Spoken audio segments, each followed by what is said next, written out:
Hola amigo, ¿cómo les va?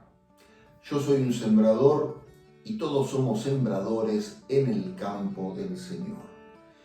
Y bien, nos encontramos nuevamente para preparar la Eucaristía del próximo domingo, reflexionando acerca de la palabra de Dios, a ver qué nos dice su palabra.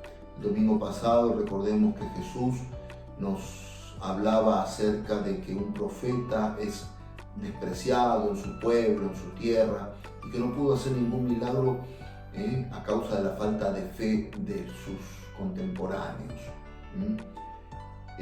Hoy nos muestra un Jesús que, a pesar de esa falta de fe, no se da por vencido, y muestra cómo el profetismo es una vocación a la que todos estamos llamados, y cómo compartimos con él la fuerza profética. Así que, bueno, los invito entonces a que podamos contemplar las lecturas de este domingo. Vamos.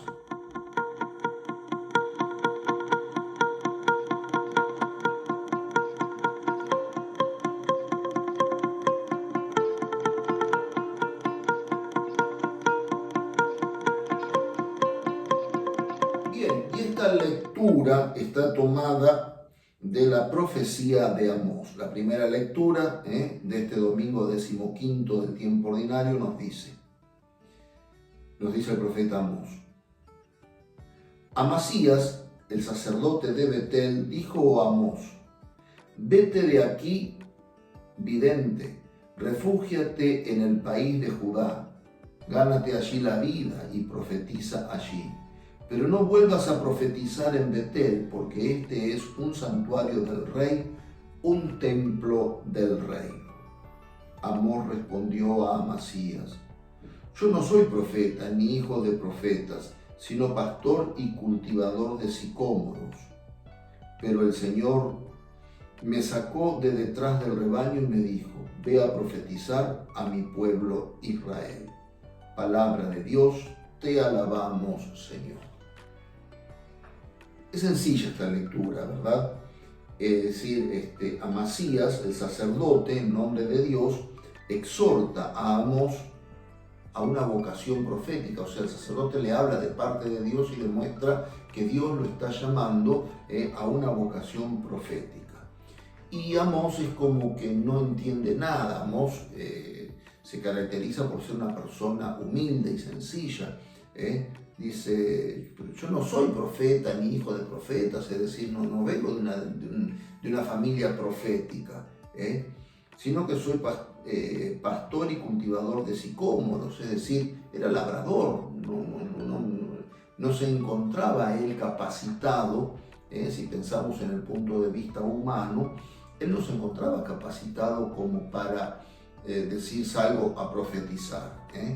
Pero la humildad de Amós lo lleva a ser consciente de que es el Señor el que lo llama, y es el Señor el que lo conduce, y es el Señor el que actúa en él. Porque dice, pero el Señor me sacó desde detrás del rebaño y me dijo: ve a profetizar a mi pueblo Israel. Es decir, muestra la confianza que el profeta tiene en Dios. Por lo tanto, el profeta es alguien que se entrega a Dios, ¿sí?, para cumplir aquello que Dios le está encomendando, para cumplir aquello que Dios le está pidiendo, que en este caso es hablar su palabra, y es aquel que se deja llevar por la inspiración de Dios para no hablar en el nombre propio, porque esto es lo importante del profeta. El profeta no es el que habla en nombre propio, sino que habla en nombre de otro, habla en nombre de Dios. Y Amós, dentro de su humildad, de su sencillez, es plenamente consciente que lo que él va a hablar al pueblo de Israel, lo que él le va a decir al pueblo de Israel, no viene de él, sino que viene de Dios.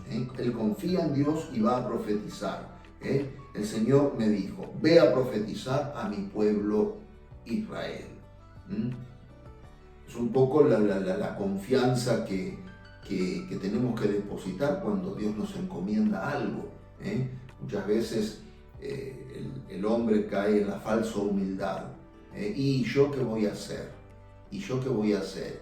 Y yo no sirvo para esto. No, a ver, tenemos que ser conscientes como Amós. Amós se da cuenta que él humanamente no sirve para eso. Pero el Señor me dijo, ve a profetizar, es decir, pongo mi esperanza en el Señor, pongo mi confianza en el Señor, pongo todas mis expectativas en el Señor y sé que no me va a faltar de nada en mi vocación profética. Repito, porque no voy a ser yo el que estoy hablando, sino que es el Señor que está hablando a través de mi persona, a través de mi persona. La segunda lectura, que está tomada de la carta del apóstol San Pablo a los Efesios, es un poco larga. Yo igual, como siempre, les dejo escrita, aquí arriba del San José, les dejo escritas las citas bíblicas para que ustedes puedan después leerlas en sus casas. Yo voy a leer la versión breve de la lectura, y vamos a hacer un pequeño comentario al respecto.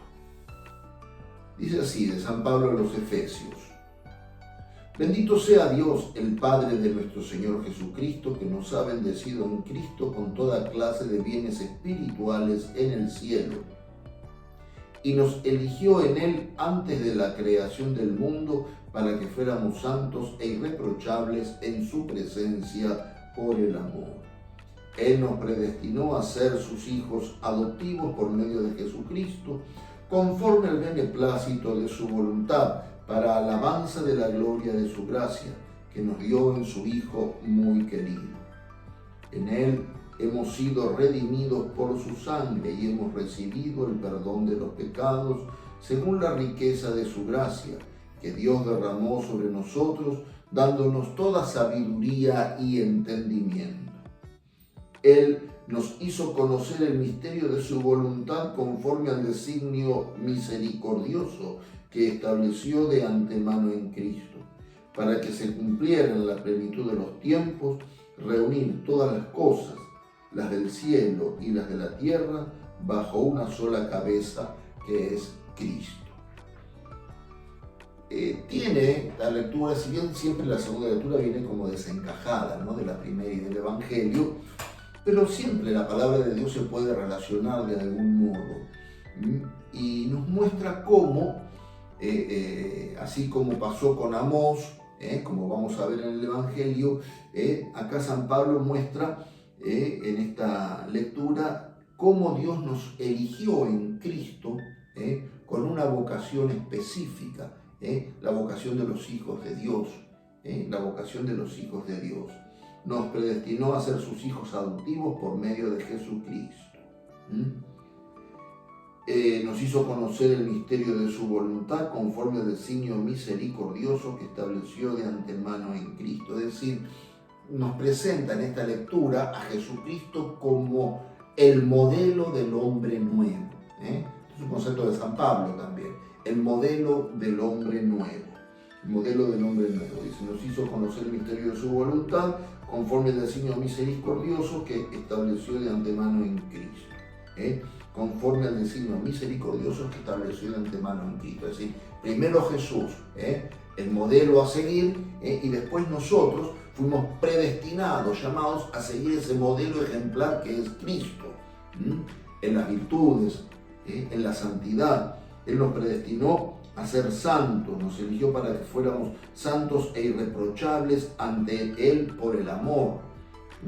Pero para ser santos e irreprochables es necesario dar respuesta a ese llamado de Dios y tomar como modelo ejemplar, como modelo de imitación la persona del amado Señor Jesús.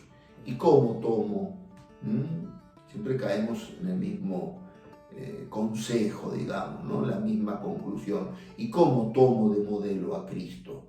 Y identificándome con Él a través de su palabra, conociéndolo, leyendo los evangelios, tratando de hacer vida lo que dice el evangelio, perdonando las 70 veces 7, qué sé yo, ser puro de corazón, como dice las bienaventuranzas, tener un corazón pobre, un corazón entregado, amar a Dios por sobre todas las cosas, y todos los consejos que que todos los consejos, las exhortaciones que el Evangelio nos hace en la medida que nosotros las encarnamos y las hacemos vida en nosotros, estamos siendo fieles al modelo que el Padre nos presenta. Bendito sea Dios, el Padre de nuestro Señor Jesucristo, que nos bendijo en Cristo con toda clase de bienes espirituales, que nos eligió para que fuéramos santos e irreprochables en su presencia por el amor. Es decir, el Padre tiene un proyecto para el hombre y ese proyecto es Cristo. El Padre tiene un proyecto para el hombre y ese proyecto es Cristo. Y el hombre es plenamente hombre y el hombre es plenamente santo en la medida en que se identifica con el modelo que es Cristo. Vamos ahora a pasar al Evangelio según San Marcos. Dice así: Jesús llamó a los 12 y los envió de 2 en 2, dándoles poder sobre los espíritus impuros. Y les ordenó que no llevaran para el camino más que un bastón, ni pan, ni provisiones, ni dinero, que fueran calzados con sandalias y que no tuvieran 2 túnicas. Les dijo: permanezcan en la casa donde les den alojamiento hasta el momento de partir. Si no los reciben en un lugar y la gente no los escucha, al salir de allí sacudan hasta el polvo de sus pies en testimonios contra ellos. Entonces fueron a predicar, exhortando a la conversión, expulsaron a muchos demonios y sanaron a numerosos enfermos, ungiéndolos con óleo. Palabra del Señor, gloria a ti, Señor Jesús. Esta lectura de San Marcos la podemos enganchar muy bien con la primera lectura del profeta Amós.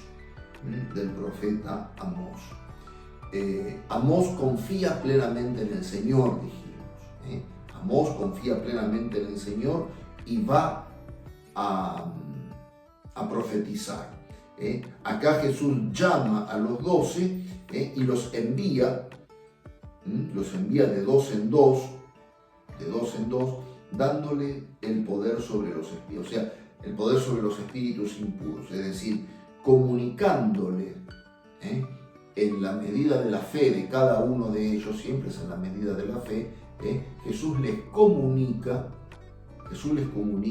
su mismo poder a los discípulos, para que puedan hacerlo presente, para que puedan obrar en la persona de Cristo. Por eso dice, les dio el poder sobre los espíritus impuros. Y después da una serie de recomendaciones que así a simple vista parece que fueran algo descabelladas. Les ordenó que no llevaran para el camino más que un bastón, que no llevaran pan, que no llevaran provisiones, que no llevaran dinero, que fueran calzados con sandalias y que no tuvieran 2 túnicas. Es decir, ¿qué significa esto, no es cierto? Este desprendimiento que Jesús les pide. Que el discípulo para ir a anunciar proféticamente a Cristo, el discípulo para ser profeta de Jesús, para ser enviado de Jesús, tiene que consagrarse a Jesús, tiene que consagrarse a Jesús en su corazón, tiene que consagrarse a Jesús en su corazón. ¿Y qué significa consagrarse a Jesús en su corazón? Y esto lo vamos a aclarar de una manera enfática, porque no se trata de pensar que solamente son enviados aquellos que se consagran en una consagración especial, como puede ser una religiosa, un sacerdote, un obispo, etc. No. Todo bautizado es llamado a ser profeta del Señor, porque somos un pueblo de sacerdotes, profetas y reyes. La iglesia es un pueblo de sacerdotes, profetas y reyes, identificados con el único sacerdote, profeta y rey, que es Jesucristo. Pero esta exhortación, ¿en qué medida nosotros las tenemos que tomar?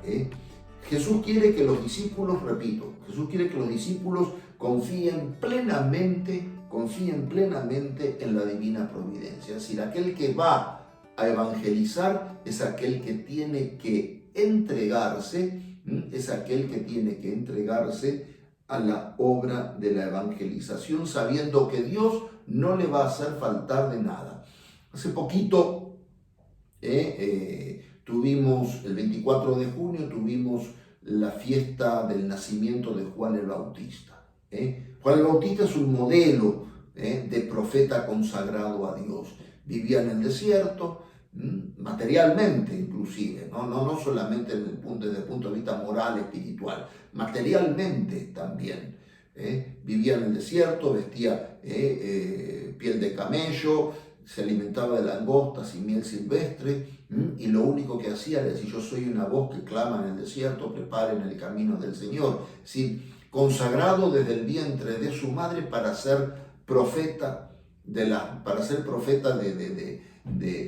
ahí del pueblo de Israel, anunciando y presentando a Jesús. Toda su vida Juan el Bautista la consagra a esto, ¿no? Y vive esto que Jesús dice. Ya antes de que Jesús lo diga, ya lo estaba viviendo Juan el Bautista.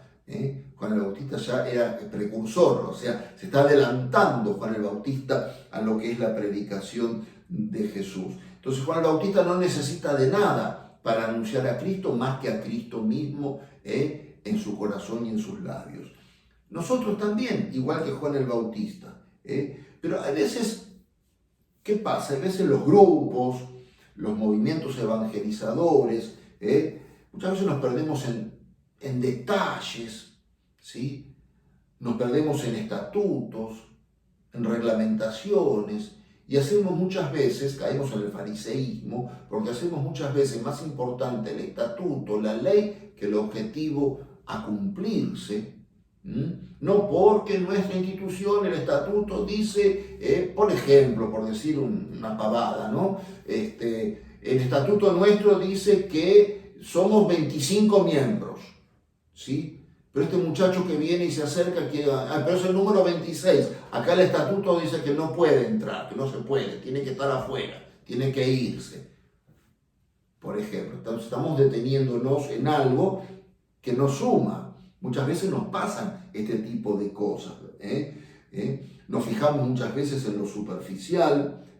Perdemos tiempo haciendo planes. ¿Cómo perdemos tiempo haciendo planes? Bueno, nos vamos a reunir. Ahora se usa el Zoom, ¿sí? Vamos a hacer un Zoom porque tenemos que organizar el encuentro tal. Y hacemos una reunión, otra reunión, y no terminamos nunca de ponernos de acuerdo, que para aquí, que para allá, que pensamos esto, que pensamos lo otro, cuando en realidad tenemos que ir a la esencia de la cosa. Es decir, a esto nos llama el Evangelio de hoy, ir a la esencia de la evangelización, ir al núcleo de la evangelización. ¿Y cuál es el núcleo de la evangelización? Jesucristo, muerto y resucitado. Jesucristo muerto y resucitado. Eso estamos llamados, a Él estamos llamados nosotros a anunciar. Muchas veces discutimos en nuestras reuniones pastorales, en la parroquia, en el seminario, y discutimos y no nos ponemos de acuerdo. Y lamentablemente a veces el demonio genera divisiones, porque el demonio es el que divide, se generan divisiones, peleas, se pierde de vista lo sobrenatural, se pierde de vista la voluntad de Dios. La voluntad de Dios en cuanto al proyecto a realizar, y lo sobrenatural se pierde de vista que es Dios aquel que realiza todas las cosas. Le dice primero Jesús acá una cantidad de normativas negativas y después le da normativas positivas. Permanezcan en la casa donde les den alojamiento hasta el momento de partir. Es decir, sean amables con aquel que los recibe como profetas. Porque no es a ustedes a quienes están recibiendo, es a mí, dice Jesús, a quien me reciben. Si no los reciben en un lugar y la gente no los escucha, al salir de allí sacudan hasta el polvo de sus pies en testimonio contra ellos. Un poco lo que hizo Jesús el domingo pasado en el Evangelio, el domingo pasado en Nazaret. Salió, se fue, pero siguió evangelizando. Entonces ellos fueron a predicar, exhortando a la conversión, expulsaron demonios, sanaron numerosos enfermos, ungiéndolos con óleo. Es decir, hicieron obras concretas. No se fueron en proyectos, no se fueron en planes, no se fueron en discusiones, sino que hicieron obras concretas de evangelización, obras concretas de evangelización. Por eso, bueno, entonces esta es la consigna para este domingo 15º del tiempo ordinario. Y no quisiera despedirme sin antes pedirles que se suscriban al canal, que se suscriban a Un Sembrador, que nos hagan un dedito para arriba si es que les gustó. Y si no les gustó, hagan el dedito para abajo y pongan en el comentario: no me gustó tal cosa, no me gustó tal otra. Y activen la campanita para enterarse cuando se sube un próximo video. Y otra de las cosas que quería dejarles es, sobre todo para la gente de acá de la Arquidiócesis de La Plata, o de la ciudad de La Plata, es que tenemos nuevamente en el aire a Radio María, ¿sí? En el 99.5 FM, una radio católica que vale la pena escuchar porque tiene buena información sobre la iglesia, momentos de oración, momentos de reflexión, una radio que acompaña a mucha gente que está sola. Y hay un programa de nuestro arzobispo Víctor Manuel Fernández, nuestro arzobispo de aquí de La Plata, que se llama Hablemos de Dios, y que bueno, también aprovecho la oportunidad para recomendárselo, para que lo escuchen. Está de lunes a viernes a las 9:20 a la mañana. Así que bueno, estos dos chivos, la suscripción al canal y Radio María con el programa del arzobispo Víctor Manuel Fernández. Y bien, me despido entonces hasta el próximo video. Que Dios los bendiga y que pasen un lindo domingo en familia. Chao a todos.